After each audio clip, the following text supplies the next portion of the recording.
여러분 안녕하십니까? 광주 MBC 뉴스데스크입니다. 5.18 진상규명조사위원회가 활동을 마무리 지었습니다.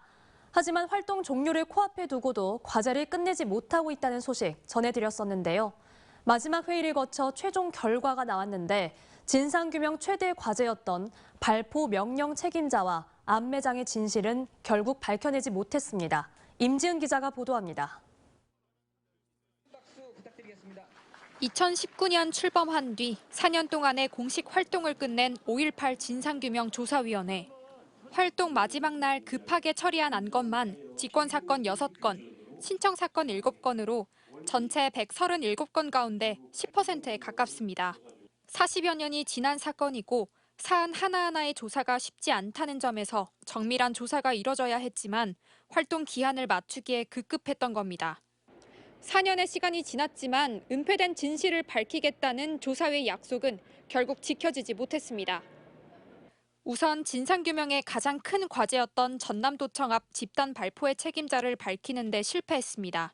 올해 초까지만 하더라도 다른 것은 몰라도 발포 명령자를 규명하는 데는 자신감을 보였던 진상조사위였습니다.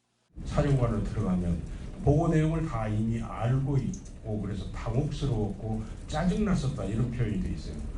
그렇기 때문에 이미 별도의 이 보고 라인과 지휘 라인이 있었다라고 추정해 볼 수 있는 대목입니다. 여러 정황들이 전두환을 가리키고 있다고 자신했지만 결국 확실한 책임자를 밝혀내지 못하면서 진상규명 불능 결정을 내고 말았습니다. 5.18 진상규명의 또 다른 과제인 안매장과 관련한 진실도 밝혀내지 못했습니다.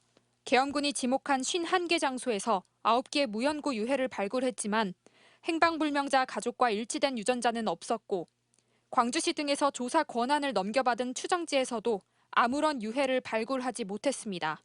5월 24일 벌어진 송암동 5인 사격 당시에도 헬기 사격을 목격했다는 계엄군의 진술이 있었지만 이를 뒷받침할 증거가 부족해 진상규명을 단정짓지 못했습니다. 수십 년의 한으로 남은 과제가 해결될 수 있을지 기대를 모았던 시민들은 실망을 감추지 못했습니다. 요즘 이제 영화 나와가지고 되게 관심 많으시잖아요. 국민들이 밝혀내고 싶지만 이미 은폐됐다거나 아니면 이게 감춰진 부분들이 너무 많다 보니까. 특히 이번 진상조사위원회가 정부 차원에서 할 수 있는 마지막 조사였다는 점에서 광주 시민들의 실망감은 너무나 큽니다. 안타까운 것 같아요. 많은 분들이 좀 희생을 하셨는데 거기에 대해서 아직 밝혀진 게 없으니까. 공수부대원의 사죄를 이끌어내고 무명열사 5명 중 3명의 신원을 확인한 성과도 있었지만 결국 용두사미로 끝나버린 5.18 조사위. 그 많은 예산과 인력, 시간을 들였음에도 도대체 무엇을 한 것인지 책임론은 불가피할 것으로 보입니다. MBC 뉴스 임지은입니다. 언제 어디서나 내 손 안의 뉴스. 광주 MBC 뉴스 유튜브 구독으로 함께하세요.